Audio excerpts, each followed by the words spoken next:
All right, we're on.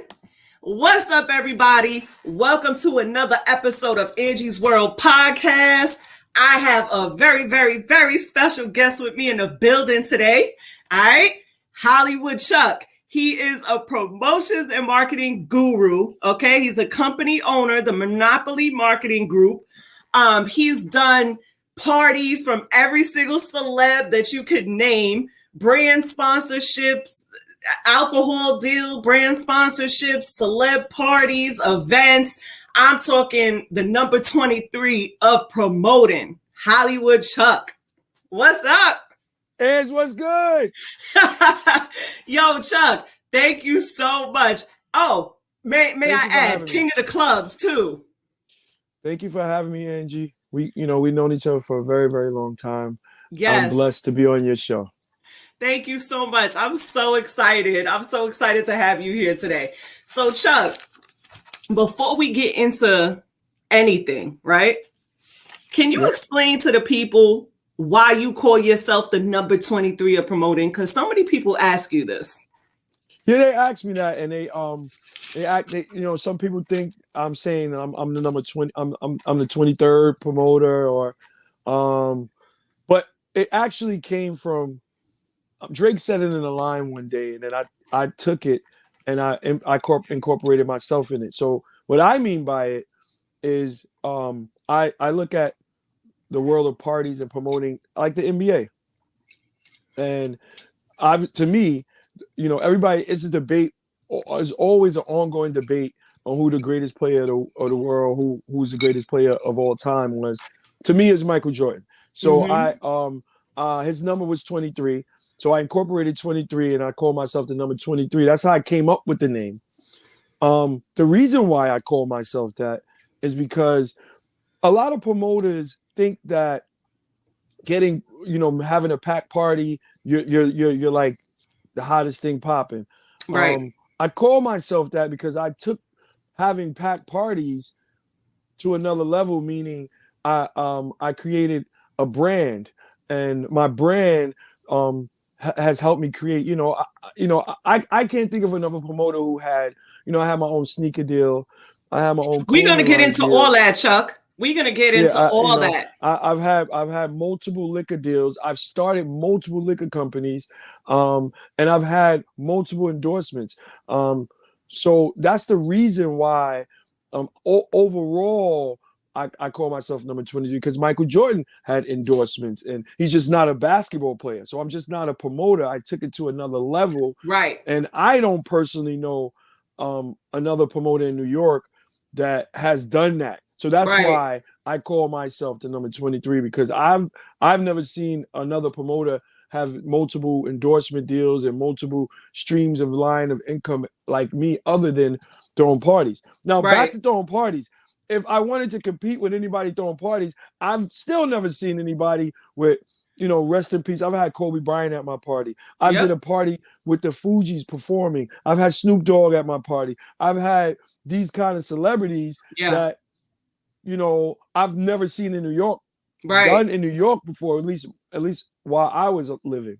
Right. So that's why I call myself number 23 of promoting. He's the Micheal Jordan of promotion. We're definitely going to get into, Chuck, how you got your start and how you took, because there's levels to, and I learned that working with you, there's levels of promoting. It's not just throwing a party. There's so many different levels, and how you were able to take, how you were able to go from standing outside in the cold, handing out paper flyers, to where you are now, and the endorsement deals and the brand deals, and, throwing parties where you have your marketing splattered across, vans, and purchasing airtime on the radio for, your parties, and, the legendary Billionaire Wednesdays at, Perfections. We're going to get into all that stuff. And so, I'm so excited about this conversation today. And for those of you that don't know, I worked with Chuck straight out of college. I was his assistant. So I learned a lot. Oh, man, that's a long time ago. Yeah. Remember those days? Yes. I was like so freaking straight out of college. So we did everything. Yep. Yep. So And I you know learned, firsthand. yes, and I learned so much, and we're gonna get into that. And oh my God, I was so naive, but I learned, like, I was able to see so many things behind the scenes and learn how so many things work and how things operate as far as like throwing a party. It's not just as simple as that. You know, there's so many elements that go into throwing an event at the magnitude that we were throwing events at. Word. Who you But we're telling? gonna, but you know what, Chuck, we're gonna get into that. But I want to take me back a little bit. Okay. Start me from the beginning, because for those that don't know, like, Chuck is a veteran. He was born and raised in New York. He's from Far Rockaway, Queens. You know what I'm saying? And tell me, what year was it? Like, first of all, how did you get into promoting? Because this is going back to the tunnel days, Funkmaster Right. Flex and all that stuff. So take me to the very beginning and how you got in the game. Right. So I was born and raised in Far Rockaway, Redfern Projects, Far Rockaway. And my friends, they was hustlers, so me and my friends used to do these go inside these abandoned apartments and throw events inside the abandoned apartments in Redfern Projects, until one time a crackhead came up to me, and she didn't have enough money to buy drugs off of one of my friends, and I came up with the idea of, you know what, we'll throw a party in your apartment every week, and we'll split the proceeds. That way you'll have money to buy whatever you want to buy, and I'll have money to buy my sneakers, because I was just a kid. I was only 13, 14 years old at the time. So I had money to buy sneakers at that time. And that's how I came up with the idea. Right. So that's how you came up with the idea. So once you guys were doing the parties and all of that stuff in the apartments, and you started learning the game that way, how did you eventually start to take that from in the hood to now the club scene to the next level? Well, what happened was, me and my friends were getting sick of seeing the same girls from the same projects in the same party. So I said, damn, I got to get some other girls from other projects, because my mentality was just projects at that time. It wasn't like I was going out to houses and handing out flyers. So what I did was, I stood in front of the 8 train station, and I handed out paper flyers, like Xerox paper flyers, not even like cardboard paper, like Xerox paper flyers, invited them to my parties. And then I expanded, and I went to each project, and I slip them on each door. It could be 30 buildings in each project, and I went to each building and slipped on each door my flyers for the parties. And then everybody from each project out of Far Rockaway started coming to refer to my parties. And then one day, one of my friends came, and he knew some industry people. He like, yo, this is a great party. I'm gonna invite one of my industry friends and see if they can help you. And I'm like, yeah, whatever. Everybody's talking. Right. So one day, lo and behold, DJ Big Cap walks in the party, and he goes, "What is going on here? This is such a great party." And I got lucky, because DJ Big Cap, he was attracted to project girls. So he liked it. A lot of people are not attracted to project girls, but he liked the hood girls, the scarf wearing girls. He liked those girls. So that helped me. And he said, listen, man, who's throwing this event? And my friend's like, yo, that 15-year-old kid over there, like, he's throwing it. Like, and he said, listen, man, I'm gonna make you a real promoter. And I'm like, what's a promoter? Like, I'm gonna make you a party promoter. Like, you could be really good at this. I'm gonna bring you to the city. And ever since then, it was all she wrote. Yeah, man. Like, rest in peace to the legendary DJ Big Cap. The stars aligned for you there when Big Cap came in and came in your party, because that was definitely the universe, just working the way it was supposed to work. And just to veer off for a little bit, I remember when I was working with you, and I would go in the strip clubs, and I met Cap, and this is already, like, I'm talking about, this is probably 2014. He was already legendary, well into his, legendary status, and his work ethic I used to just sit in the DJ booth and just look at him in amazement because he was always so focused. He didn't like people talking to him when he was DJing. He took his craft very seriously. And when he was working in that booth, he was focused. And it was almost like he took every single party that he did so seriously when it came to his music and his work and everything. And I always admired that about him. And he told me that he thought I was like a good worker, and he appreciated how I would always like ask him questions and learn so many things from him. So rest in peace to DJ Big Cat. Oh, y'all almost lost me for a second. Okay, there we go. All right. Yeah, rest in peace, Big Cat. Just blinked for a second. I got nervous. Like, wait, what happened? No, you're good. Yeah. So rest in peace. That was Cap saying hello. I know, that's super dope. Cap, what's up? That was Cap saying hello. That probably was, man. Listen, he's listening to Cap the interview right now. What's up, Cap? Rest in peace to the legendary DJ Big Cap. So now, what year is this, Chuck, that you guys are migrating from project parties to the city now? It had to be early 90s.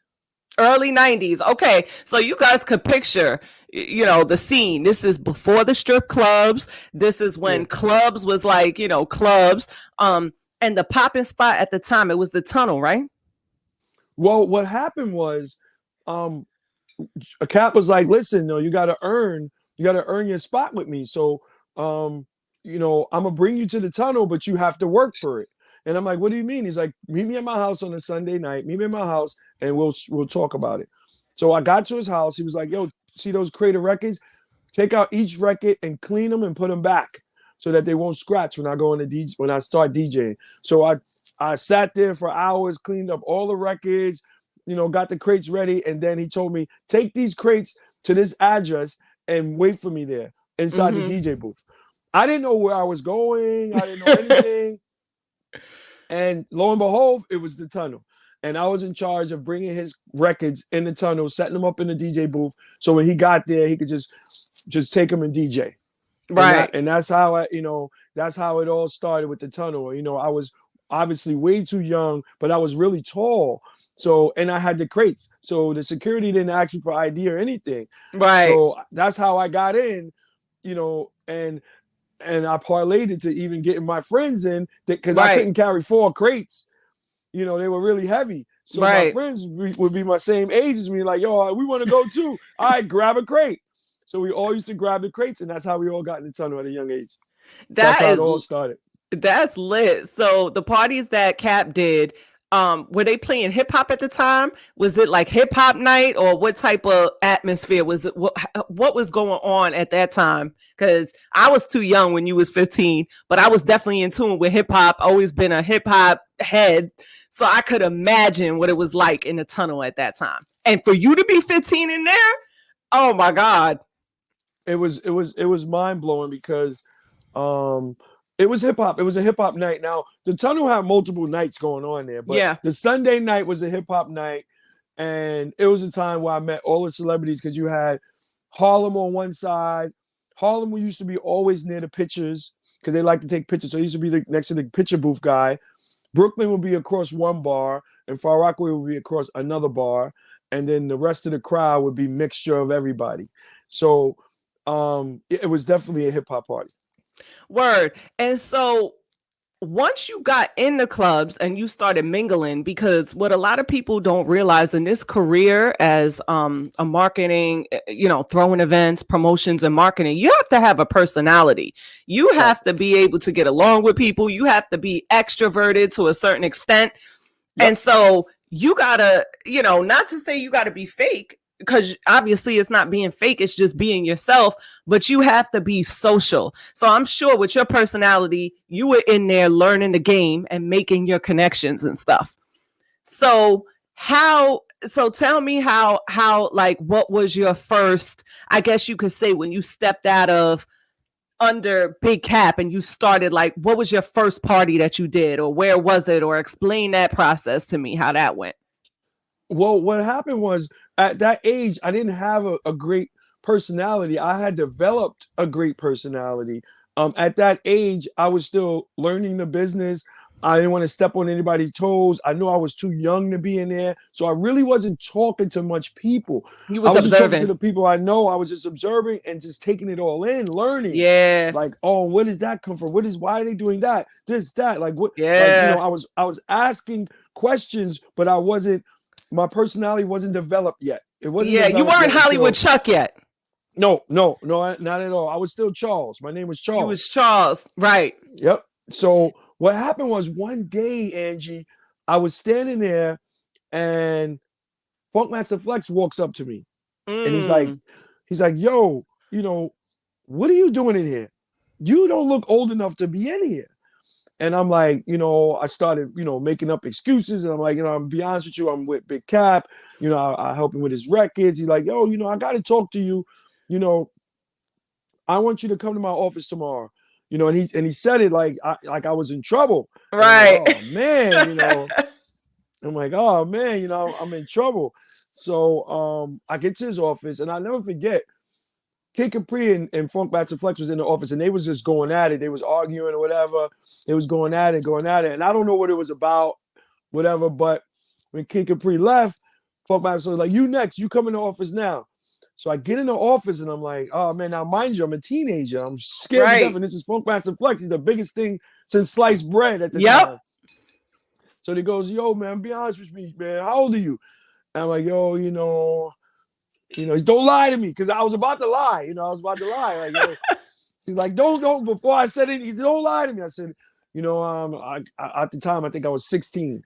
And he was like, I said, I'm 16. He's like, what are you doing in the tunnel at 16 years old? And I told him the story again. I said, I'm working with Big Cap. I bring Right. his records in. I set him up. He's like, yo, man, I got something for you, man. I got an idea. He said, you're going to be the one that run back and forth and take care of the artists when we have artists perform at the tunnel. Because nobody would ever think that you're so young, you're a baby. So you're Right. gonna be one to run back and forth, make sure they got food, drinks, this, that, that. And that was the start of something big because that's how I met all these celebrities. And Yes. I was too scared to talk to the actual. So if they had Nas there, I would talk. What was smart about it was I would talk to Nas's best friend or his Right. manager and get close with him Yeah. and tell him like, yo, this is what I'm trying to do. I'm young. So that's how I met all the celebrities in the beginning and met their management and their fans and that's what tied me in to them in the beginning. Right. All right. That's what's up. So that's how you were able to get those connections. Mm-hmm. That's what's up. So now that you got the connections, all right, what did you do with them? Like people, that's the thing about it. It's like you got to have in this game, yeah, people could have 1,000,001 connections and that's all great. But if they don't put that hustle into effect, then it's just Right. you're just a popular fucking person. Right. There's Right. nothing behind that. How did you generate those connections into getting some bread for yourself? You know what I'm saying? Right. And because you was already getting bread in the projects, you know what I'm saying, Right. throwing your parties and stuff. Then you got down with Cap. You know what I'm saying? You fell in love with the game from there. You know what I'm saying? Then, working with Flex got you, those ins to everybody's management. When was it like, okay, now I'm about to step out from under their shadows and start my own thing and get this bread? Did it just slowly like get there? Like, how? Tell me about that. That's a great question. Let me tell you what happened because I was the one that was in charge of Big Cap's records. Big Cap started taking me on the road with him. Okay. So one time we went to Miami and I never forget this. And Big Cap had the DJ a Magic Johnson event. And so, this is when the Blackberries was out, the Blackberries that flip up. So Cap said, yo, hold my Blackberry. And you can beam numbers when you had the Blackberries. So what I did was I took Cap's phone and I beamed all of the numbers. I sat there for like 2 hours and beamed all of his numbers into my phone. So you're talking about Snoop Dogg, Angie Martinez, all of these celebrities, I got them from his phone. He didn't know. So the next time I did an event, I knew I had these numbers. Right. So so when it finally became my time to do an event in a city, I still stuck with Big Cap and Flex. I still stuck with Right. them. I had them DJ in my parties when I started doing parties in the city. Right. So I would send out the blast to all the celebrities, and they hit me back like, "Yo, who's this? Yo, who?" Yeah, yeah, yeah. And I would hit them back like, "Listen, I'm a young promoter. I work for Big Cap, Flex. If you're in New York right now, you want to hang out, come to my parties." So that's how it all started with all the celebrities coming to my parties. By doing that, I had Kanye, I had Talib Kweli, I had all these people coming to my party, and they never even met me, but I had sent out the blast that I Right. stole from Cap, and that's how it all started. So wait, hold on. I got to stop you there. So at the time when you did that, let me find out that you were the originator of the email blast or the blast, to send out for your parties. Because at the time when you was coming up, who was your competition of promoters? Who was really doing it? I mean, yeah, it was Cap, it was DJs. Like, you had Cap, you had Flex, Kid Capri, but I don't remember any that like promoters per se. Were you like one of the first for Well, hip hop? I never looked at promoting as competition. I never looked at it like if I was throwing a party, nobody else is going to go to another party. I always had it in my head. It was just so many people in New York City that is Right, enough room for everybody. I never had it in my head that, yo, I got to do a party to beat this guy because only 500 people live in New York City. That never was my mindset. It always was my mindset just to get the people that I know or that I have in my BlackBerry to come out. right. But back in those days, you had the two best promoters to me was Jessica Rosenblatt. She was incredible, Oh yeah, she was legendary. Oh yeah. and Derek Corley was legendary, and obviously the head promoter for the tunnel was Jessica. But then after Jessica left was Paul Knox. So those three people Right. was like pivotal. Like they was controlling the city Oh as far yeah. as parties. Like I didn't I was a teenager. I wasn't thinking Yeah. about, yo, You came I up got to under compete them. with them. Yeah, I got to compete with them. I was just trying to do my own thing, trying to make my own way. So it Right. was never no competition with me when it came down to that. It was never no competition. I always knew that it was millions of people in New York, like, Yeah. and it's like, all right, all I need is 100 of those people. Like that's Right. how I looked at it. If the population in New York is 10 million, all I need is 100 people, Yep. and I'm happy. So that's how I always looked at it. That's how I look at it today. So so I think it's important that we're speeding it up when we're telling the story, but it didn't happen overnight.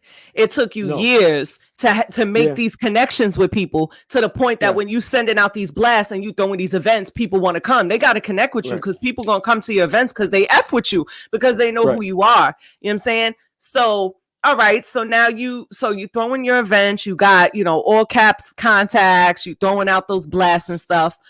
Is that when the bread really started coming in for you and you started becoming successful in that realm, like on a different level? Because this is not the projects no more. Now this is Right. like, you know what I'm saying, on a whole other level.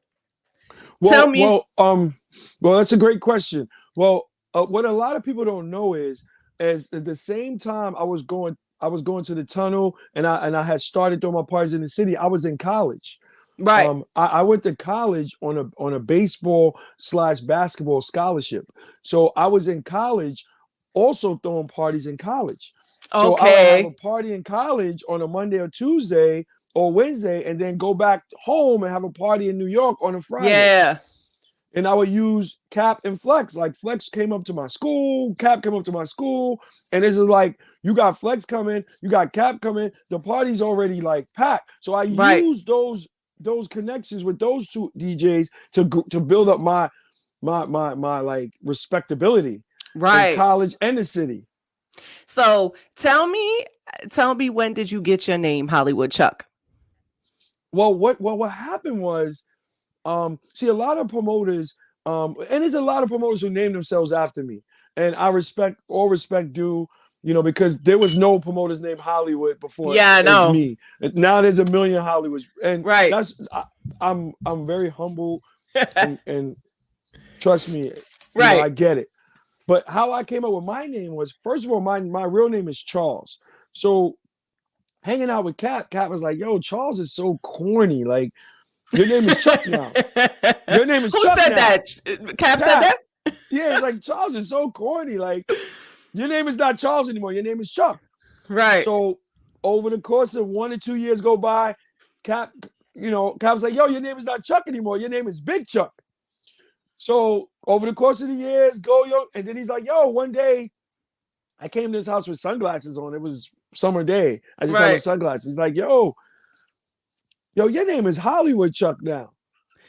You're Hollywood. You're Hollywood Chuck. You're Hollywood Chuck now. So over the course of the years, Cap kept changing my name and evolving me as the time goes. Right. So like, you got to evolve. Like, you can't keep the same name as you had 10 years ago because it's a whole new game now. So you got to change with the time. You got to change your name with the time. So that's what happened. Cap named me Hollywood Chuck. I never named myself Hollywood Chuck. Cap named me Hollywood Chuck. That name is so fitting for you. I can't see you as a Big Chuck. Hollywood Chuck is like perfect. You know what I'm saying? And it's definitely a name that's a brand. It's something people are going to remember. And you created a brand for yourself through that name, Hollywood Chuck. So let's get into. You've had brand endorsements, sneaker deals, energy drink deals. What was it? It was Belvedere or Grey Goose? Grey Goose. Grey Goose. They had like a drink that you helped create. I mean, well, let me tell you the story. Yeah, so tell it to me. What happened was, I had got the job at Grey Goose. I was a brand ambassador, and they had a big meeting with all the brand ambassadors across the country because they picked one brand ambassador per city. I was a Grey Goose brand ambassador for New York. So they said we all gotta have all our brand ambassadors from Baltimore, Chicago, Atlanta, meet in Miami for a big meeting. So we all met there. The owners and everything came from Grey Goose. They met us. We all talking and everything. And they had a whole bunch of drink mixtures all on the table as we were eating. And they said, after we eat, we want you guys to mix these things up and make some drinks. So I didn't want to go by myself. So I took my friend with me. His name was Carly. So I took Carly with me to Miami. And I'm like, yo, you can come with me to Miami. You can drink. Shout out to Carly. Yeah, Carly Voice. They call him Carly Voice. Yep, he's skinny now. He ain't Big Carly no more. Yeah. Yep. So they brought us to Miami. And Carly's the real drinker. Like, I'm not a big drinker. So Carly's like, yo, Chuck, you got to taste this. This is what I put together. And I taste it. I'm like, yo, the owners got to taste this. This is incredible. The owners taste it. Now, mind you, Angie, I'm mad young. If I would have known what I know now, I would have probably been a billionaire. So yeah. I passed it to the owners like passing around to his executives. He's like, yo, this guy, Chuck, he came up with this there. And it really wasn't me. It was Carly. Mm-hmm. So they was like, oh, we're going to make this a drink. And at the time, I'm young. Yeah. I'm like, okay, dope. I didn't know, I need to get paid for that. Like, right. Like, that's my drink. Right. I need to get paid for that. But I didn't know. And that drink now is Cherry Noir. I love it. Yo, I remember when was it? I think we was in your lounge one night after it closed and we was all chilling in there. And you was like, yo, Angie, make this drink. This was my drink that I had with it was Grey Goose, right? Grey Goose. Mm-hmm. So he was like, put this, put that, put this. Mm-hmm. And when I mixed it up, I was like, yo, this is good. It's really, really good. So that's a dope story right there.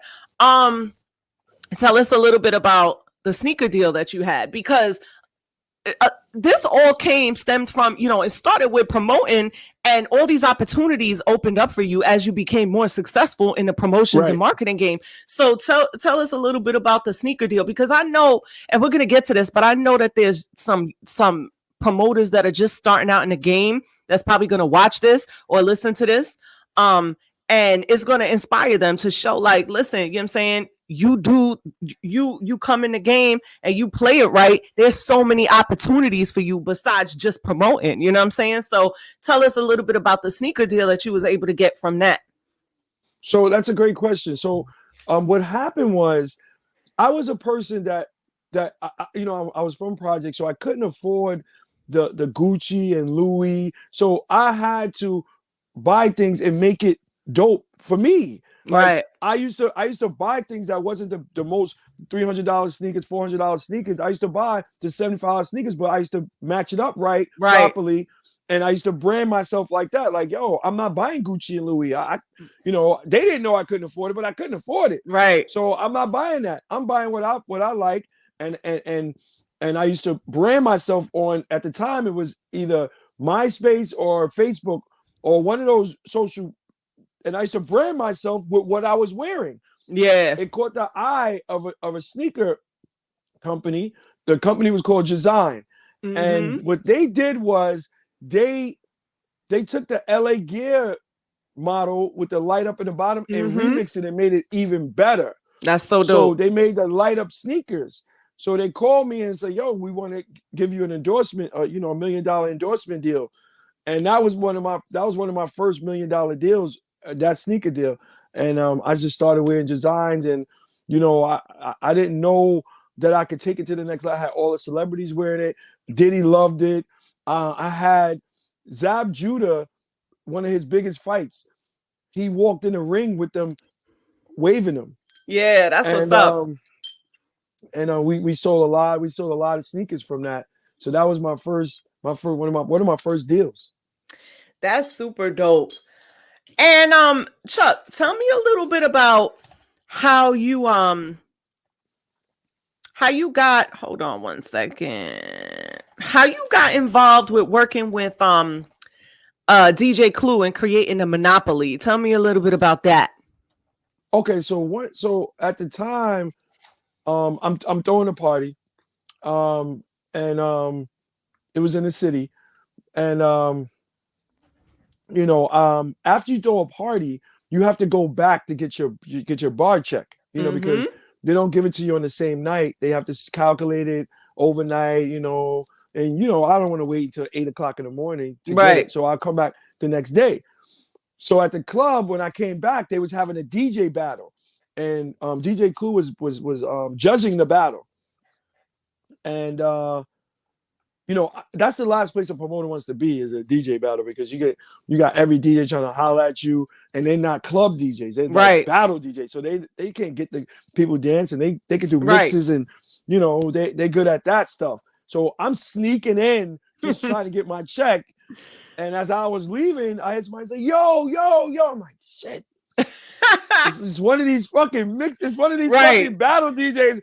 They want to get their hands on me because I'm the club promoter. Right. And they can make money in the club. So I'm like, right. So they trying to, yeah. So you was like, so I turn damn. around, and it wasn't a battle DJ. It was Clue. Yeah. And Clue was like, yo, I heard a lot of good things about you. I think we should work together. And I'm like, yo, you're a mixtape DJ. I'm a club promoter. Like, we're two different people. He's like, I DJ in clubs too. So I said, no problem. Let's try it. And then that was the beginning. That was the beginning of the monopoly. This was before strip clubs, right? Yes, way before strip clubs. Okay, so these were the regular clubs. So then that's how y'all did the monopoly. That's what's up. So tell me, so what would you say was your first huge event that you threw? Like something that just in your mind you were like, yo, this is crazy. Like, right. It was before Clue. I was doing project parties still, and I was doing one party in the city, real small party. And it was this promoter from Queens. His name is Mook Diamonds. And he called Mook Diamonds. Shout out to Mook. Mook Diamonds called me. He was like, yo, I have an idea. He said, I know you promoting Far Rockaway. I have an idea of putting 4 promoters together from areas from New York and making one big party in the city. And we want you. And so he set up the meeting, and it was me, Mook Diamonds, Tone Bird, and Big Theo. And Mook Diamonds formulated that group. And the first big party we did was Cheetah Club. This club, Okay, I remember the Cheetah. Cheetah Club. Yep, the Cheetah Club, and that club was the most That was populous club, legendary. legend, most pop, very legendary. And then Mook Diamonds picked like an off night. It was like a Monday, and then we all did the party there, and that was one of my big parties right there, the Cheetah Club. Shout out to Mook Diamond. Shout out to Muda and shout yo, you got. I mean, everybody used to be in the Cheetah Club. Jay-Z shouted that out in the song. I mean, Mm-hmm. everybody was in there, so I know that was probably legendary. That party. Yeah, I our wish I was DJ, around in those days.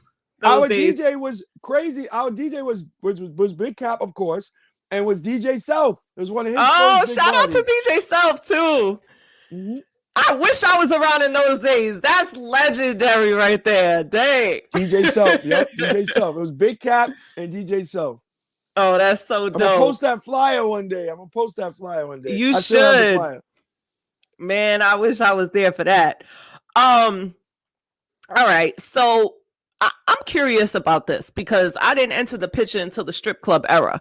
How did you guys handle the transition from doing regular clubs into the strip club era? You know what I'm saying? Because, everything has to evolve and everything changes with the times. And eventually people stopped going to regular clubs and it was all about the strip clubs. How were you guys able to make that transition?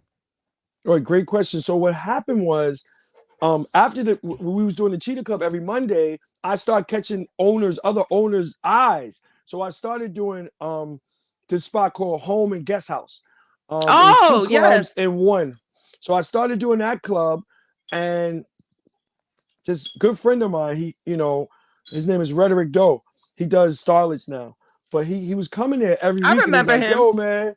Yo, man, make me a promoter. I want to be a promoter. I want to start promoting. I want to be a promoter. And I'm like, nah. I'm just focused on what I got to do. So lo and behold, he kept asking me. He wore me down.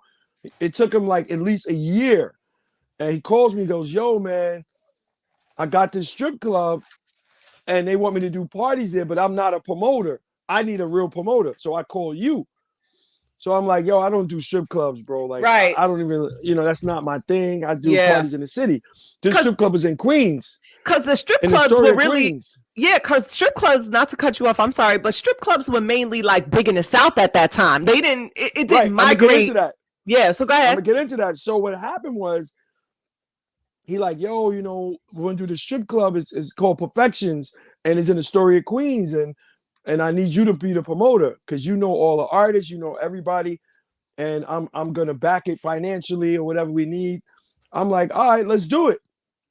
So I made a big mistake because I didn't really do my research, Angie. Like what I should have done was go to the South, go to Atlanta, and figure out how they did it. Right. And then bring it to New York. What I did was I just implemented what I was doing in the city in a strip club. So strip clubs now became regular parties. So regular girls was coming in, regular guys. Strip clubs are normally for like gentlemen. Yeah, gentlemen's club. Gentlemen's club. Yeah. So they're for guys that just want to sneak out their house. Their wife is sleeping. Right. Go get horny. And get low. Go back home. Right. So what I did was I basically ruined the whole gentleman's thing and brought parties to the strip club. You didn't ruin it because that's lit. You were part of making strip clubs mainstream. Yep. You turned it into mainstream. Shout out to Steve Cover, Lingo, Rhetoric Doe, Mook Diamonds, Tone Bird. We all went in Perfections, and we changed the whole mentality of strip clubs. Now to this day, like there was no strip club before us. The only thing that was before us was Sue's and the Wedge. The Wedge was and there. Golden Lady was there. There wasn't many. So and it definitely wasn't many strip clubs that normal people went to. That was unheard of. Right, because those strip clubs back then, like Sue's, the Wedge, it was more like a boys club thing. It was very on the low, like you said, more gentlemen's club. You guys turned it into mainstream, like, you got mainstream celebs in there. You can find Maya in Imperfections or Chris Brown. You know what I'm saying? Like, just I've mainstream had celebs. everybody, and shout out to all the promoters in New York City, but I've had, in Perfections, I've had Chris Brown, I've had Rihanna, I've had Diddy multiple times, I've had Rick Ross multiple times, Troy Yep. Ave, you on and on and on. Lil' Any Kim. celebrity, Little Kim, over and over and over. That I've done it already. I did it already. I've had every celebrity in there. So that was the start of the new strip club era. Yes, and that's when I came in the picture during that strip club era. And I remember when I started working with you, you guys were doing the legendary Billionaire Wednesdays at Yep. Perfections. That is a classic. I mean, listen, if you from New York City, or not even if you from New York City, if you from any city and you came to New York, what was, Rick Ross was shouting out Perfections. Like, Billionaire Wednesdays is a staple. Like, if somebody makes a documentary, hopefully I'm giving somebody an idea, but if somebody makes a documentary on, just the evolution and the promoters, and do some type of documentary, you got to add Billionaire Wednesdays in there. There's certain staples in the history of hip hop that need to be in there. You know what I'm saying? And that is definitely a day that is going to go down in history. Like, so many legendary things happen during Forget that. about it, man. I could post videos from that thing. You'd be like, huh? This was going on? Right. I remember one time I had Drake come there, and Drake, it was his first time in Queens. And I had him in the city, but I had never had him. He came because we had like Mariah, we had Mariah something, not Mariah Lynn, Malaya the stripper. Yeah, we had her, and Drake. People's hit me like, "Yo, Drake is coming in tonight to see her. Like, yo, set us up." He said, "Tell Malaya I'm on fire. She should work tonight." Right. We had her, and I never forget this. Drake came to the door, and I went and got him, and he was like, "Yo, here's my credit card. Give me whatever you want. Bring me out a box of singles. Buy yourself some bottles. You buy bottles, right? And just bring me back my credit card." And, that's lit. And I brought out the box of singles, and I'll never forget that night. Drake, yep, Drake at Perfections. Listen, when I tell y'all do not understand. When we would throw parties, Chuck would be like, "Yo, Angie, after a certain time, cut off your phone, hide, don't even show yourself." When I tell you the amount of people, the capacity of people that would be outside, wrapped around blocks, people that were inside the building, I'm talking about, this is pre-COVID, so people was in there, celebs everywhere. I mean, this is, when I say legendary. Yeah, I would have to hide. There'd be people pulling on me like, yo. And I'm like, oh my God, like, we reached the capacity. You can't come in. Yep. So, but speaking of which, Chuck, can you think of right now on the spot the craziest story that happened at one of your events? Like, something that you just like, oh my Lord, you know what I'm saying? Oh, I've got a million of them, but we'll start with this one. So one time, right, I'm throwing a party at this club called Amnesia in the city. It's probably one of the biggest clubs in New York City. Another legendary club, Amnesia. Right. So I get a phone call. Lamar Odom calls me. He goes, "Yo, I'm coming through tonight." I'm like, "Word?" We're like, "Yo." I'm like, "I bet. Let's do it." So he gets there and he goes, "Yo, you having a good time?" And yo, I gotta be out. He's like, "But here, take my credit card and buy everybody in this club right now a bottle." Everybody want to give Chuck their credit card. I'm dead. So I said, "What?" He said, "You heard what I said." I said, "Yo, bro, it's like 500 people in here." He was BMFing, blowing money fast. He said, "Buy everybody in here a bottle." Wow. Out. He left me with his credit card. Now, mind you, he's a good friend of mine. So I said, "Yo, I'm not going to buy 500 bottles." But I brought 100 bottles from his credit card. Damn, that's a lot. Gave him away. And that was one of the craziest stories. I couldn't believe it. Everybody in the club was walking around with a bottle. Thanks to Lamar Odom. Yo, shout out to Lamar Odom. We gonna get into Lamar too, because there's a few. I got when we get into the hot topics segment, I got a question to ask you about Lamar. But Sure. let me ask you this, Chuck. How has all right, so how has COVID affected your business with parties, and how do you deal with that today? Well, you know what, Angie, that's a great question. What happened was when COVID hit, we couldn't do no parties. And I'm a party promoter. Yeah. So it COVID actually helped me. Let me tell you why it helped me. I was unable to do parties, so that made me think of other Right. revenue, other streams of Right. revenue. So I'm You get sitting there at creative. home, right? I'm sitting at home like, yo, let me go through all of the contacts, all of the people that I've met that said, call me. I got this idea. Because when I'm throwing parties, I'm like, give me a number. If I can get to you, I'll get to you. So, but when I was home during COVID, I had all the time in the world. So I'm Right. calling people. I'm like, yo, you remember that idea? Remember this idea? Lo and behold, it helped me because I got other streams of revenue because of COVID. And it opened up my mind because I was able to sit down and relax. And at the time, right before COVID, I was doing 5 or 6 parties a week. Yeah. And I was going, just getting numbers, just getting contacts, talking to people like, yo, okay, I'll hit you. And I'll save them on my phone like, oh, energy drink guy. Or save it on my phone, sneaker guy. Or save it on my phone, restaurant guy. Right. Or bar guy, this guy, that guy, liquor guy, this guy. Yeah. And then when I was home during COVID, I started calling them niggas like, yo, they're like, yo, perfect timing. Yo, let's do it. So COVID actually helped me. It didn't hurt me. It helped me. It helped me sit my black ass down and call those people that you said you was going to call. Yeah. And I called them. That's what's up. And so now we're slowly, coming out of this pandemic. Are you guys back to doing parties and stuff? Is stuff open? Yes. It's back open. We're back doing big parties, and we're back to normal. Yep. That's what's up. Now, we're not ending, but I'm going to ask you this real quick. Well, 2 more questions before we get into this other thing that I wanted to ask you. What advice would you give? You know what? I don't like calling the title a promoter because it's so much more than promotion. Like people think of promoters, they think of like that, like just someone handing out tickets for an event.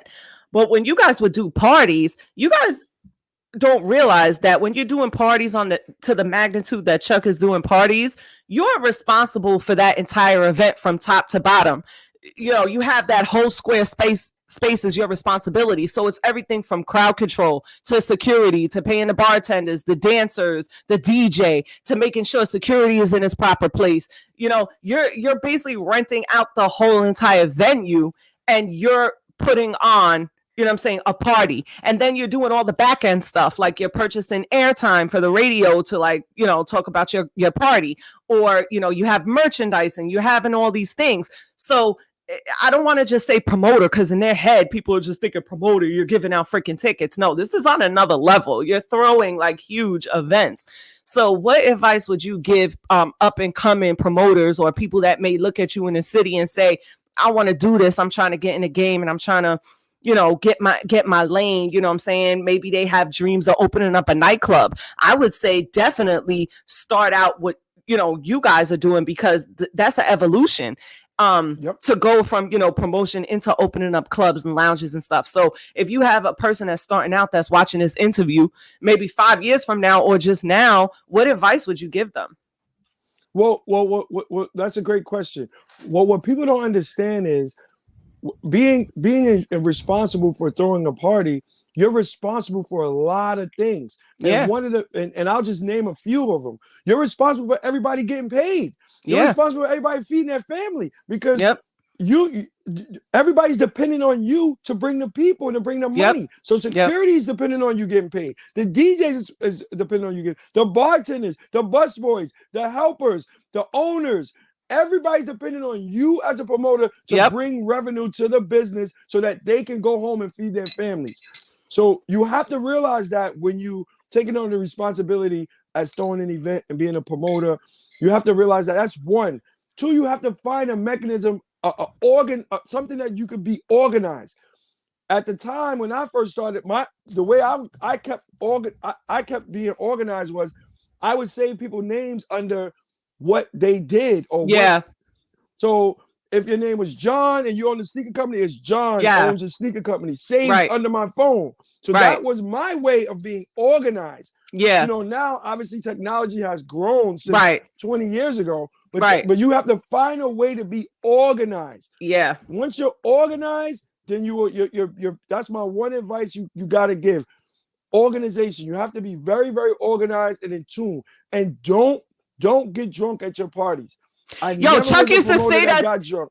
Yeah, me too. And Chuck used to say that. I remember that. That's one thing that he always said to me. He's like, don't get drunk. And I remember that. So what I would do is because I'm a person that likes to enjoy, being tipsy, it just helps me work better. So I would drink a little bit at a time throughout the night, and I would have a lot of water in between. And Chuck used to be like, yo, you remind me of me doing that, but don't drink too much. And I'm like, no, because here's the thing. You got to be on point all night because you are responsible for everybody's life in that venue. So you can't be sloppy and falling all over the place, and you the one in charge. So Chuck, I remember you used to say that to me all the time. So do not get no. But Angie, I've had instances where I've gotten drunk. I've made mistakes. I'm not perfect. I remember one time where I got drunk and I went home and I forgot to pay people. But my reputation, they're like, oh, he's going to pay us. But damn it, if it was somebody else, they might have killed you if you didn't pay security. Security was a wild beast back then. Yeah. Or you didn't pay this guy or that guy or the DJ or this guy.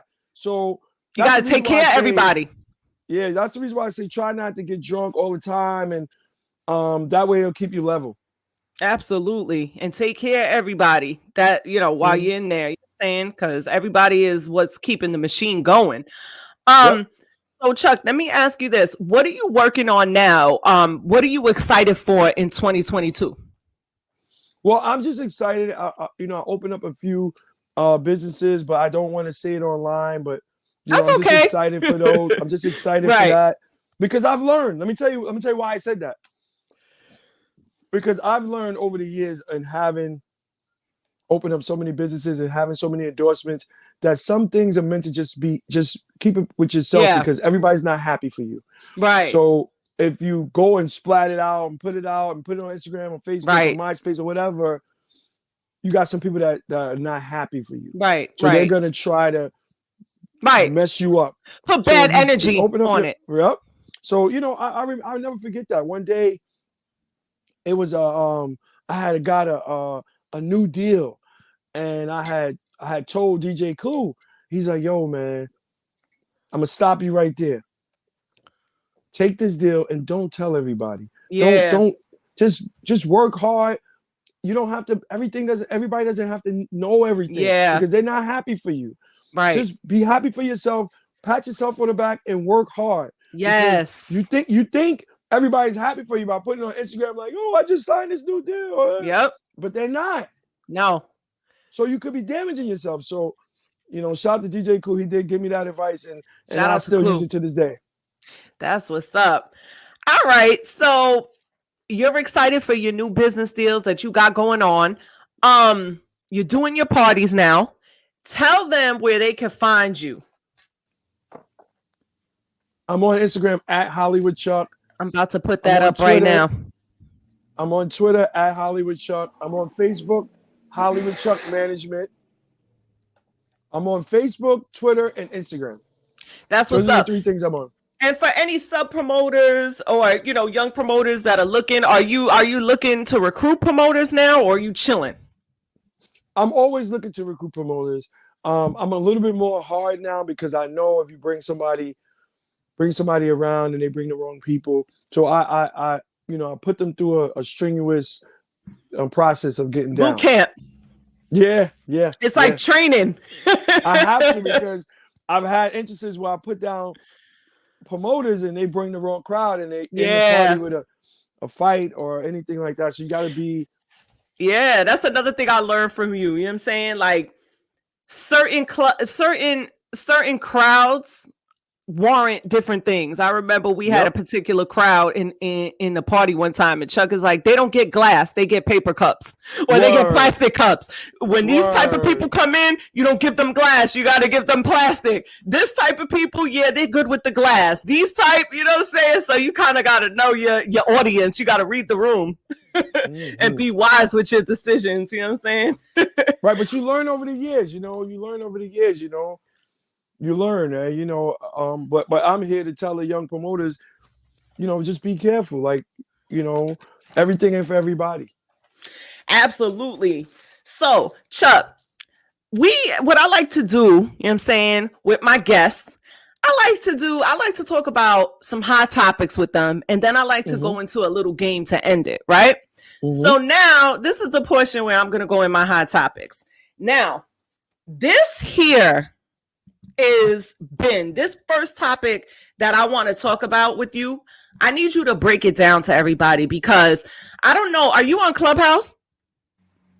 You know what? Everybody's been asking me to go on Clubhouse. I got to get you on Clubhouse, Chuck. That's my biggest platform. I got like 3K over there. And yeah, we're going to talk behind the scenes. Clubhouse is super, super dope. But between Clubhouse, Instagram, every other platform in the world, I need you to break this topic down for us, because it has been an ongoing debate.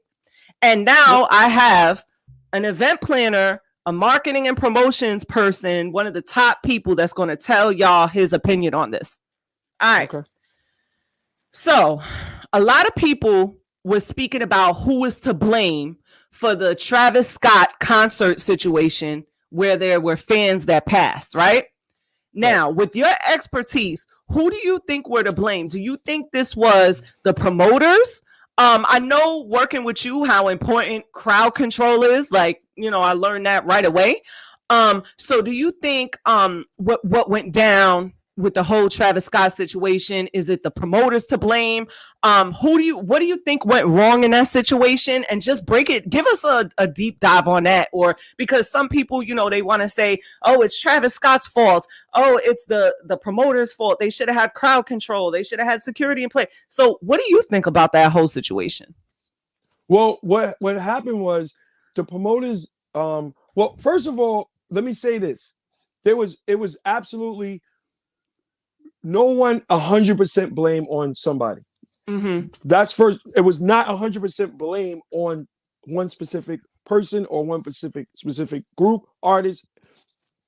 But a lot of times, Angie, and a lot of times, people want to do events just because they have the money. Right. And they don't know the first thing about. They don't know. They just have the money. So it's like, yo, you got these investors that have, I got $100 million. So we're going to get the best artists, the biggest space, and do the biggest party and flip our money. That's all they're thinking about.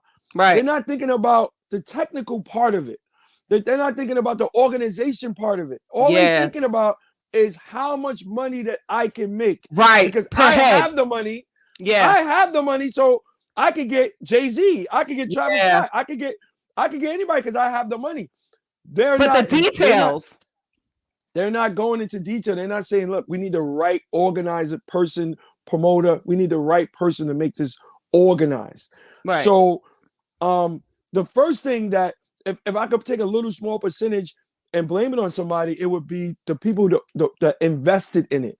Right. Because your investment is just like a promoter. You're a promoter, investor, same thing. Right. So when you invest your money, what they only thought about was Travis Scott and the venue. Yeah. Yo, we got Travis Scott. Right. Yo, we got the venue. We can get endorsements. You can They're not thinking about, we're going to need enough security. Yeah. Because you have to have, for every 5 people, for every 5 to 10 people, you got to have 1 or 2 security guards for those people. So if you have 1,000 people, you need that many, 1 security per 5 to 10 people, so that they can have enough security. So if anything goes wrong, you got eyes there. Right. And I didn't think they took that into accountability. And I'll tell you this, a lot of times when I do concerts or when I do performances, I'm on stage. Yeah. Because I can see everything. Yeah. Right. So if anything breaks out, I could radio. Yo, section 5, seat 4, Right. go there. Yo, so they needed a point person on Yeah. stage to just watch over everything. So if anything breaks out, they like, yo, seat 5, section, get over Yeah. there. If you're in the crowd or if you're running around, you're not able to see that. Yes, that's true. That's So so true. those two things are the tiny bit, and without going into detail, those two things are the tiny bit things they could have did different. But it definitely wasn't Travis Scott's fault. Like how he can't, So we could put how is that it to his fault? bed. We could put that to bed because the Yeah, it's general not his public, fault. yes, the general public that doesn't know a thing about throwing an event, they want to just say Travis because he's the big name on the bill. What people don't realize is Travis was just the artist that was booked and he was getting paid to be there. His job wasn't to hire any of the venue security or see what the capacity of people, because that's another thing. I'm saying for each venue, there's a certain capacity that you can't go over. He has nothing to do with that. He was coming to a venue to perform and leave. All of that, that's what I was trying to explain to people on Clubhouse. That had nothing, and people were like, but that was Travis's thing. No, it wasn't. He was on the bill. He was the headliner. No, So Angie, you need to tell, anytime this subject comes up again, I'll come on Clubhouse. I am an expert, beyond expert when throwing events, and it was 100% not Travis's fault. Thank you. So we could clear that up. If he's seen the fight break out, he could have said, yo, go stop but that's not his job. Right. He was performing. And you got to think, there's lights, there's certain things. And a person, with all those deaths that occurred, people couldn't breathe and different things. Like, people are like little ants in the crowd. How is he going to know that somebody's losing consciousness or they're being pressed against, the stage and they can't breathe and stuff? That's not his job. He's performing up there. You know what I'm saying? So how did you know he even seen it? Right. He probably didn't even see it. Right. There's thousands of people. You think he's gonna pinpoint an ant? Oh, that ant is passing out. Like, they're all ants to him. He's exactly. They're all like little ants. They all ants just rattling and just going crazy. Exactly. So, or you see there's the light from the cell phone. You're not really like seeing what is it happening. He don't have a spotlight on every single person that's in there. So I think that's really, it's unfair to say that it was his fault. But I was trying, myself and a couple other people were in Clubhouse when this thing happened. We were trying to explain the business end of it to some of the people that really, just because that the average person doesn't really realize what it takes to really put on an event. So they just go and blame Travis because that's his name and he was performing. But no, that's not how it works. 100,000%. It was not his fault. Not even 1% of it. Got it. So y'all heard it first here from Hollywood Chuck. He broke it down. Yeah, like, how is it his fault? Like, if I'm performing, I'm supposed to break up fights while I'm performing? What are you talking about? Like, people are out of control. I just cannot, man. All right. So now, another thing that's been in the news, speaking of Travis Scott. All right. So I don't know. Are you aware of the Kim Kardashian and Kanye West in the news every single day? And everything that's been going on with that? Ye wants his fam. Go ahead. I'm sorry. I've been blessed to where I've had events like where like Kanye and Kim was regulars. So I know firsthand. I've met Kim. Right. I went to an event where it was just me, her, and one other person. Yeah. So I have a relationship with a lot of celebrities, and as far as their relationship, I personally think that what messed them up was Kanye's rants, his rants, right? And his being a bug out, right? Like bro, have some consistency in your behavior. Yeah, I think that his inconsistency and his behavior messed it up for him. Like, be consistent. Like you can't just be going off on these rants and these tirades and this and that and I'm being sick. A bug out. Oh, I'm sick. You can't blame it on that. You're married, you have a family, you have to have some consistency. Being married and having a family is being consistent. Yeah. You have to be consistent. Stable, consistent, same thing. You got to be on that. Right. You can't be blowing up every week and tyrants and this and that. it's just very, very inconsistent. So that's what I think. Although I think Kanye's a great person, he has a good heart, he's a good person. But what I think messed him up with Kim was the tyrants, the Yeah. being inconsistent, and Yeah. I think that messed him. Just my opinion from the outside Yeah. looking in. Because you think about it, like Kim has been rich since she was born into money, right? So what do you give a woman, you know what I'm saying, that has everything? That you give her stability and normalcy. And that's what Pete is giving her. She's eating Hmm. pizza and chilling in Staten Island and just having a regular life. She kind of, I think what that she was looking for is just that stability and that consistency, like you said, and the normalcy.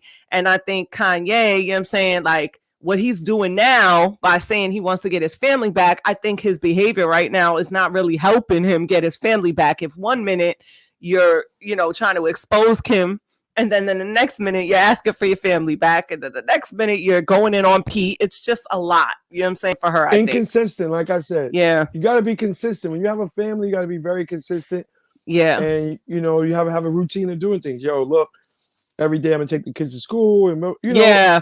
if you're not Right. ready for that, then you're not Right. ready for marriage. Oh man, good luck with Kim and Kanye. I mean, I have a feeling that I don't know how it's gonna play out, but I think that they're gonna be in the news like for the rest of the year. And so they can figure something out. All right. Speaking of the Kardashians, last topic on the Kardashians. All right. So I don't know if you've seen, but Lamar Odom, he wants Khloe back. So I think he's on like a reality show. I think it might be Celebrity Big Brother, and every chance that he gets, he's speaking about how he wants her back and he would love to reconnect with her. What's your thoughts?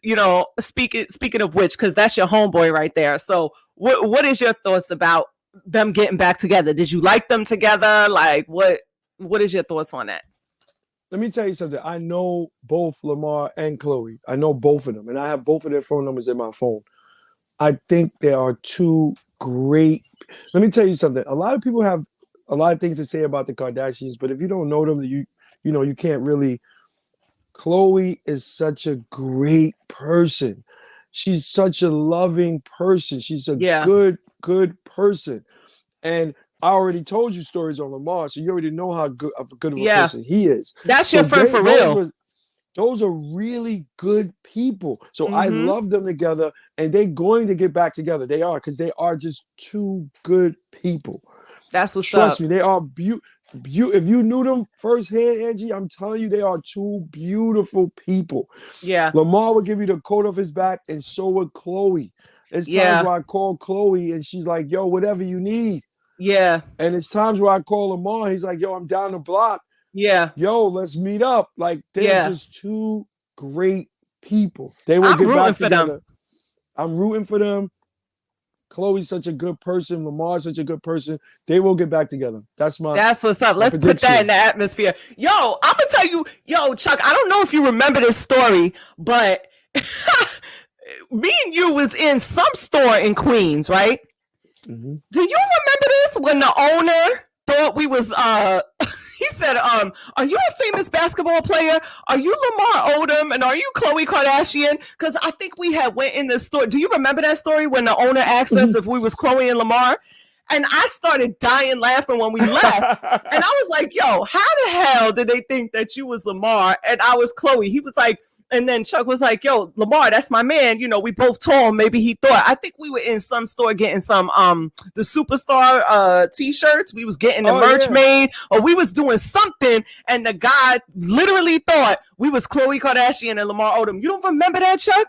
Oh man. I Yo, wish I would remember. that shit was so funny.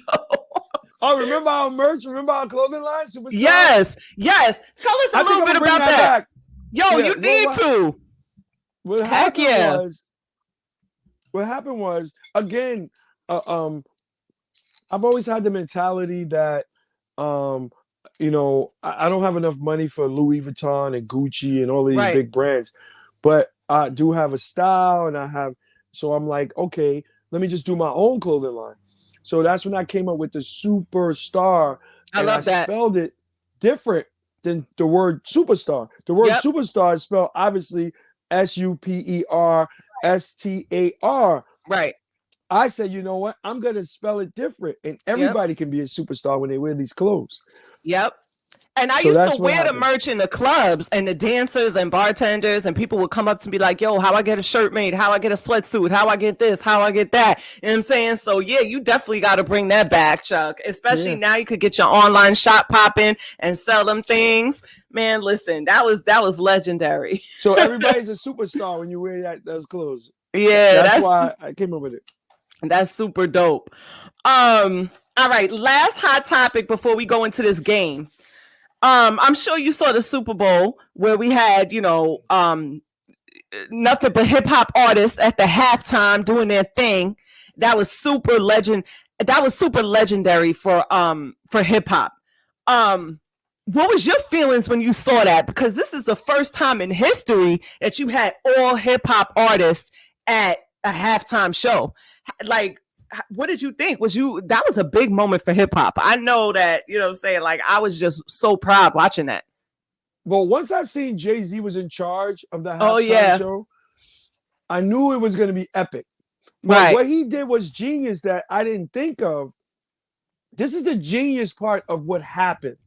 What happened was the Super Bowl was in LA, it was in Cali. So Mm-hmm. what Jay-Z did was put the biggest Cali artist Yes. on the halftime show. Right. So that was the genius part of it. So as we all know, California's biggest state is a very, very big state. Yep. So if Jay-Z's from New York, he could have easily said Diddy, but Diddy and them wouldn't have been big enough. Because I was thinking, I'm like, why he put Diddy? Why he put New York people? What Jay-Z did was so genius because the halftime show and the Super Bowl was in LA. Yep. So it was like that California pride. So let's put the biggest artist in LA on this halftime show. So that's what was genius by him. Doing Dr. Dre, Eminem, Mary J. Kendrick Lamar's not Mary J. Well, Mary's from New York, but she was there. Right. But Kendrick Lamar, Dr. Dre, and Eminem was genius. Oh yeah. Those are the three biggest names in LA right now. Right. As far as yeah, our generation, that West Coast pride. That was genius. So and that was genius. And then what was also genius was you put in the biggest celebrity besides his wife. Right. Who's bigger than fucking Mary? Yep. Put Mary on there, and then I don't know how 50 Cent snuck his way in there. They threw that wild card in there. That was dope. Word. Yo, so I'm glad you brought that up. While you on that topic, I don't know if you heard, but the game, he was a little salty that 50 was there instead of him. What you think about that? You think, let me tell you, I'll give my opinion, but what you think about that? You know what? He had a right to feel away. Because let me tell you why. Because Jay-Z went with the LA artists. Remember, he didn't go with the New York. He went to LA. So it's okay to feel away. He had no reason to feel salty because he had to feel away. He had a reason to feel away, but not salty. Right. Because how are you going to feel salty with somebody who put you on? Exactly. So you can't feel salty, but you can feel away like, damn, my generation, I'm a big LA artist. Why did Jay-Z pick me to be on there? So, all right, I feel a way about it. But I'm not going to feel salty because the people that put me on is in there. Eminem and 50 and Dr. Dre. So be happy for them. Exactly. And you want to know something? It made sense. It made more sense for 50 to be on there than him because you don't have Dre, the three, you know what I'm saying? The big three was Dre, Eminem, 50. That's like, you know what I'm saying? That was the dream team right there. And then of course Snoop. But when you think about the big three, you're thinking about Dre, M, 50. You know what I'm saying? Like 50 is more legendary than Game. Not to say that Game is not, a hood legend or LA superstar or whatever, but you're not at that 50 Cent, Eminem, and Dr. Dre level. You know what I'm saying? Like, so at the end of the day, no, like, and then again, like you said, he put you on, so I wouldn't be salty about that. Hello, exactly. You can't be salty, but you can feel away. exactly. feel like I should have been on there, but I'm not mad. Right, and it's a halftime show. We're not. If that's the case, if they was taking cameos, you know what I'm saying, maybe they could have threw Game in there to have one little small verse or something like that. But it wasn't that type of party. These are like mega, legends like Mary J. Blige, Dr. Dre, like, you getting the top of the cream of the crop of hip hop. You know what I'm saying? Not to say Game is, not a legend, but he's not on that level. So yeah, definitely. All right, so the next thing I want to do real quick before we get up out of here, because I don't want to keep you here all night, Chuck. We play this game, right? It's called Red Flag or Deal Breaker. So I'm gonna read you something, and you tell me if it's a red flag, a deal breaker, or you love it. All right. So you dating a girl, right? And she has a best friend of the opposite sex. So her best friend is a man. I'm saying a dude. Is that a red flag, a deal breaker, or you love it? Red flag. Okay, tell me why it's a red flag. You know what? I have a problem with it if I'm dealing with a girl and she has a man friend. Let me tell you why. Because men and women are put on this earth to be compatible. And I feel, Angie, that if any girl goes in a room, she could be unattracted with him. He could be the ugliest guy ever. But if they're drinking and they're having a good time and he's saying the right things, she could be his total opposite. And something can happen because that's what men and women are built for. They're built to be together. Right. So she could not like this guy. But you put her in a room with him, they're drinking. Right. They're both drinking and they're under the influence and he says the right thing, it may happen. Yeah. So it's a red flag for me. I got you. That's a good point.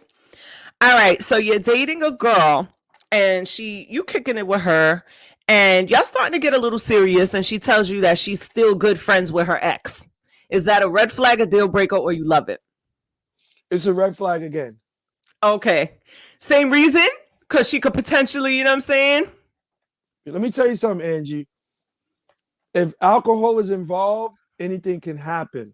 Right. So let's just say you with your ex call you, be like, yo, meet me at the bar. I gotta talk to you about something. Right. And they both get drunk. Yeah. He in there. Anything can happen. Right. Nah, I feel you on that. No matter what, anything. Once you got alcohol in this universe of ours, yeah, or weed, or anything that can influence or affect your decisions, right? You don't want to be in a position where you might do something wrong and make a mistake. Absolutely. Yeah. Nah. So I feel being you. that you got a girl, she shouldn't be talking to no other guys but you consistently. Right. Now, yeah, she can have her guy friends. Yeah, cool. But consistently, no, because then another thing, Angie, what if she get into an argument with me and then she meets up with her ex? Yeah. I feel you. Listen, if I'm dating a guy and he tells me he's still good friends with his ex, that's a red that's flag. A deal breaker. Shoot, that's a deal breaker. And you know why I say that? That's a deal breaker. You know why? Because I don't have no problem with my man being cordial with his ex. Like, you know what I'm saying? You see her around, hello, you know what I'm saying? You might double tap on a picture of her kid on Instagram, you know what I'm saying? But good friends where it's consistent, y'all talking, y'all going to the mall, you still cool with her sister, her mom, nah, hell no. I'm not, that's a deal breaker. Okay, so deal I'm gonna breaker, red flag, never can happen. Right, no, never. All right, so I'm gonna give you a would you rather. All right, would you rather a chick that constantly talks about her ex, or would you rather date a chick that never reveals anything about her past relationships? So the first one is would you rather the chick that constantly talks about her ex, or would you rather date a chick that never reveals anything about her past relationships? So you got a chick on one hand. Question. Yeah. So which one would you take? That's a good question. That's a really good question. I don't have any answer to that because I have something against both of those things. Right, but you got to pick the lesser evil. So on one hand, the chick is constantly talking about her ex, and on the other hand, this chick is like closed like a locked closet. She ain't telling you nothing about her past relationships. I don't like either. That's the point of the game. You got to pick the lesser of the evil. Pick one? Yes. don't talk. I guess don't talk about him ever. If I don't know, then all right. Don't talk about him ever. Got you. All right. Now here's another would you rather. All right. Would you rather a chick that always asks for favors but never returns them, or a chick that constantly keeps her phone private from you? So on one hand, the chick is asking for favors but never returns them. And then the other chick is constantly keeps her phone private from you. Or it's the same chick, but you got to pick the scenario. Which one would you rather? I'd rather always ask me for favors and never, because if she don't ask me, she's going to ask somebody else. Right? And not only that, but if you go with the chick that keeps her phone private from you, Lord knows what's in there. No, yeah. Exactly. Right, like, she could be having a whole... ask me and never return them. Right. No problem. Would you rather have a chick that describes all her ex-boyfriends as crazy, or would you rather have a chick that cheated in her last relationship? Wow, that's a good one. I know, it's like both of them suck, but which one would you rather? I'd rather go with the one that describes all her boyfriends as crazy. Right, me too. I don't need no disloyal ass. That's a tough question. That's a really tough question. Oh boy.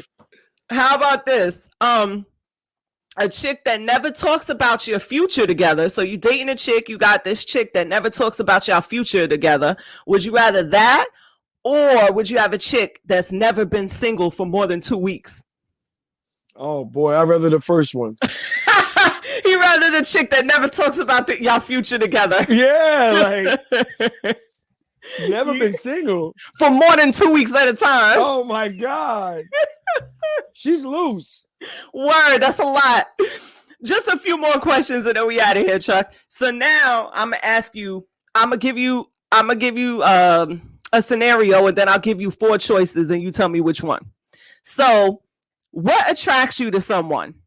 Good looks, fun, ambition, or confidence? Which one would you rather? Good looks, fun, ambition, or confidence? Ambition. All right, ladies, you got to be a hustler to get Hollywood Chuck's attention. Yes, you do.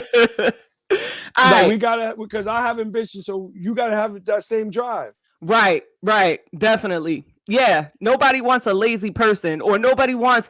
I think I was watching Lip Service, and I think they were talking to Troy Ave the last interview, and Troy Ave was saying that too. Like, I don't care how good you look, if you don't have no work ethic behind you, if you don't know how to make money, like he said, I could sit there and hand you a check, and you could go open up properties, and if I tell you I need you to manage these properties for me, I need you to do this and that, and you don't know what you're doing, this is not gonna work in a relationship, because if I'm hustling, you need to be hustling too. That's what Troy Ave was saying in the interview. So I definitely see the ambition part. I think I would pick that too. All right, so does this person need to be physically fit? 1, size doesn't matter. 2, a little fat, never hurt anyone. 3, I'm good with an average build. Or 4, yes, it's a must. Size doesn't matter. Okay, so you are you know what I'm saying? What is that word? All inclusive. Yeah, size doesn't matter. I feel you on that. All right, so Chuck, what is the worst possible first impression from a girl for you? 1, if she smells bad. 2, if she treated others poorly. 3, if she has bad teeth. Or 4, if she's cheap. What is the worst possible first impression for you? Cheap, bad teeth, treat others poorly, or smells bad? Smells bad. Okay. Chuck said you better come to this date smelling good, because that's going to be a deal breaker. Because cleanliness, you gotta take a shower. You gotta smell good. Like right. That tells a lot about you. Word. If you clean and you smell good, that tells a lot about you. Yes. You have to be clean and you have to smell great. You gotta put that perfume on. Yes, you gotta ladies. look good. You gotta smell great. That's like a big thing. Right. So it's a deal breaker if you go on a date with Chuck and you smell bad. You out of here. You clipped. Now you smell bad. You gotta smell good. I mean, yeah, that's what I'm gonna say. If you gotta smell bad, good, you gotta smell. I gotta smell you. You gotta have a good fragrance. Word. If you smell bad and you come to the date, you getting clipped, shorty. Yeah. I got it. I got an emergency. Word. All right, last question, Chuck. All right. In-laws can be annoying, right? What about your partner's family would turn you off? Poor manners, insensitivity, intrusiveness, or them asking you for things. So, poor manners, insensitivity, intrusiveness, or them asking you for things. Intrusiveness. That's the one I picked too. I picked that same one. There's a lot of times where family members get into stuff or whatever, they put themselves into it or she puts them into it. But you don't know what's going on behind closed doors. So stay out of it. Like, stay out of it as far as intrusiveness. Like, let them deal with each other. And I've learned, because I got two older sisters. Right. So I learned, stay out of their business. Because you get involved and now you beefing with the person they with and they back with them. Yes, that's so true. That's so true. You sitting there calling your mom, your sister, your whole family, you're bitching about your damn relationship. Then you go take the person back. They still salty because now they looking at him like X, Y, and Z, but y'all back together. Right. Bad situation. It's best to keep it private, keep your family out your business, and everybody's happy. Yes. Yo, that's most Chuck, important.